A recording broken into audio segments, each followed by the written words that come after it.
People are reliant on others every single day of their lives. You came here for the truth, so let me unveil that for you. Today we're going to look at this issue of our reliance on systems that are out of our control. So I want to touch on a couple points first before I make my point that I want to make here today. I was thinking about this and how everything that we go about in our lives is done by somebody else. So we go to the grocery store, we get the food, we bring it home, we cook it ourselves. We open up the tap, we get our water, we drink it down. We see the snow falls down, the guy with the snow plow comes in, plows up the snow. We have an issue with the power lines, some individual comes, they fix it. All of these systems are in place to be there. Either it's emergency care, something happens to you, you have to go to the hospital, surgeon is there, they take care of it, okay? That's all of these systems, okay? And some have more validity than others and, all different series of things. So we have that in place. And for good reason in many cases. But there's one that I don't think we need. And that is our financial advisors. We need to be able to do this ourselves.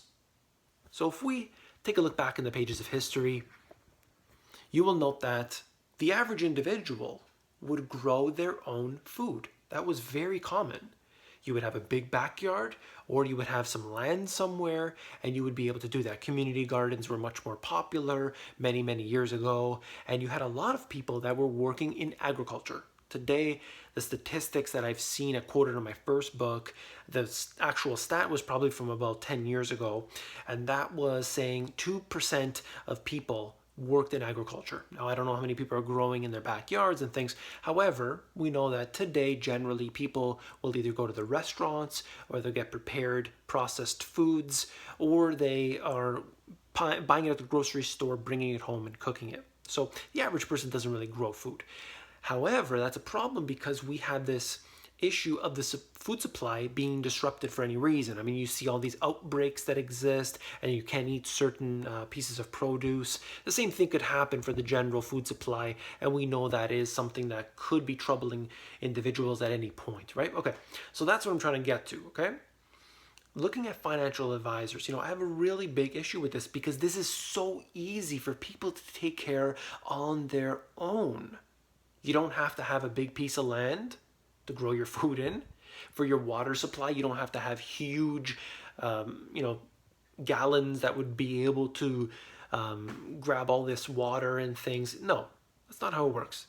With financial advisors, they are basically there to manage your money. But why not manage it on your own? It seems the most logical thing to do. You've been working hard. You've been working your 9-to-5 job. So why not protect your wealth? Okay, so that's my message for today. And I think that a lot of people who are watching this video are the type of people who do manage their money and who are at least concerned. I know there's a lot of people who will take the information they see here, they see in the media and everything else, and then they will go and make sure that their financial advisor is doing the right thing. And that's good. That's obviously good because you want to be on top of them. You don't want to say, go ahead, do what you got to do, make me some money. No, you want to say, hey, what are you doing with that? I heard that something was happening in emerging markets. Am I invested in emerging markets? I want to see. I want to know my portfolio, not just being so passive. Passive is something that I think that a lot of people with their finances should definitely not be. Okay, so we have this issue. Now, I think that a lot of people need to take more care to what they are invested in. So many people are invested in paper assets as their only investment. Now, how dangerous is it to only have one type of asset? I mean, there are so many.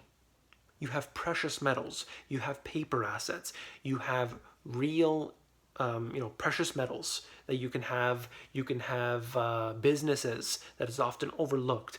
You have agricultural products, commodities like that.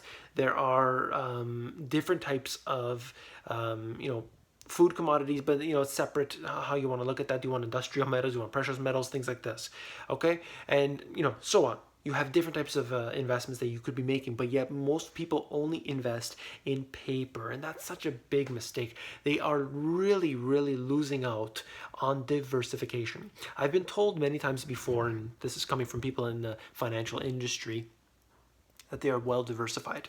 And I asked them, yes, so what do you have here? Well, we have real estate investments, we have bonds, and we have stocks. We are fully diversified. So number one, they do not even have a single ounce of precious metals, which I think is not a good idea. I mean, if you look at cultures from the East are constantly dealing with precious metals, but not as some sort of investment necessarily. They take the precious metals in coin form or high carat jewelry and they give them at weddings or other things, and that's how wealth is passed through the families. It's very smart. It's a good way to do things. Instead of giving some, silly little gift, you give something of value that will maintain value year after year after year. And that's not intended to be something that will necessarily be there. It's there to pass wealth down. Okay, it's not something that you would be able to use on a daily basis, like a dish or a candlestick or something. Okay, so that's important. Now we have businesses that a lot of people overlook because they shy away. I'm not a businessman. I work in this profession or that profession. But I think that's not a good idea. This day and age, we need to stay ahead of the game. Now, if you were making something on the side, you were able to bring in a little bit of income, maybe $500 a month on some other type of business online that you were doing. That's a great thing, especially these days when a lot of people are getting less and less work hours, and that's basically part-time jobs. They're underemployed, and this has become a phenomenon ever since the year 2000, but it's been clearly present since 2008 2009 timeframe, and we've seen it actually escalate, and that's become the new norm. Temp work, gigs as they call them, Uber drivers and things, and that's fine, but that would be great if that was your secondary job. So if you had some ability to earn income, whether it's online or as a gig, that's good as your second income. If you lose your primary income, you would still have that secondary one. I think that's important to note. Now, one of the most important things is that people take care of their money because you earn it, you work hard for it, and then you go and you give it off to some sort of advisor.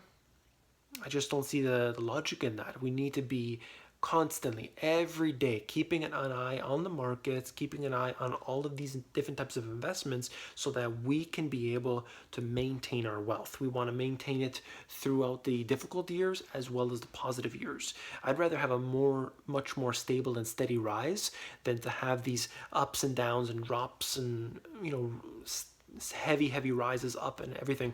I don't think that's a good thing personally for me. I want to be able to sleep at night. I want to be able to feel comfortable, and that's really not what the certain markets are about, right? If you look at some of the stock markets, they just rise like crazy and then the next day they just drop heavily.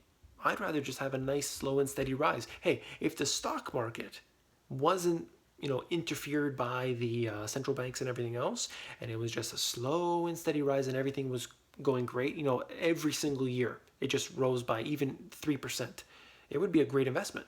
I know for sure 100% I could put my money in there 3%, but the risk is always there. Argentina's giving away a 100-year bond. Why don't I just invest in a 100-year bond? Why not? I guarantee 100 years I know where my money's going to be. That's not a good thing because that country may not pay out in that 100-year time frame. You never really know. So really, that's all I really wanted to talk about today. And I know that a lot of you, like I said, are already on top of the game. And I really respect that. I know how hard it is because you're constantly having to look at information. It's not as easy as just saying, you go into the bank once every 6 months and they say, oh no, your portfolio looks good. All good, nothing to worry about. But it doesn't work like that. You need to be so on top of it. You got to be moving things around. And the most important thing I think that people overlook is business. They should be getting into something. I've been reluctant to talk about it here on this channel, and I will announce right now that I'm 9.5 minutes into this video where most of the people have already dropped off. If you're still watching, you're a true fan. So I just wanted to say that there might be, just giving you a little hint, there might be a new channel being opened, all related to business, making money, how to save money, how to be able to bring in an income with the intention of people budget minded. Maybe they don't have too much money. Maybe they're just, they're willing to take a little bit of risk, being able to save money, tips on investing and things, and not so much like the daily news. So the Money GPS will remain the daily news. And I'm thinking about having a new channel in the next few weeks coming out. It would be all about making money, earning income, passive investments, or not even passive, maybe other types of investments and money makers that I think that would be very helpful to people. I want to know your opinion. So please let me know on that. It's going to be in addition to this. I'm still doing this channel. This is my number one. This is my bread and butter. Don't worry about that. But I just wanted to let you know that something else is coming down, and I hope that you will appreciate it. If you found this video informative, please give me a thumbs up. And last but not least, if you found the video informative, I know you'll find my books, The Money GPS and my newer release, Global Economic Collapse, even more informative. You can actually flip through those books. All you gotta do is go into the links in this description and go over there, flip through the pages of the books for yourself. Take care. Now I can even do that when I'm face to face. Memorize that line, and it's always something fun to say. I know that you guys love that introduction. I tried to get rid of it years ago, and I got so many people yelling and screaming at me, so I'm just gonna keep it for now. I hope you do appreciate it. A lot of people seem a little bit weirded out by it, but I think it's like a ringworm. You start to hear it over and over again, and you do appreciate it. It's just something fun. Anyway, that's all. Take care.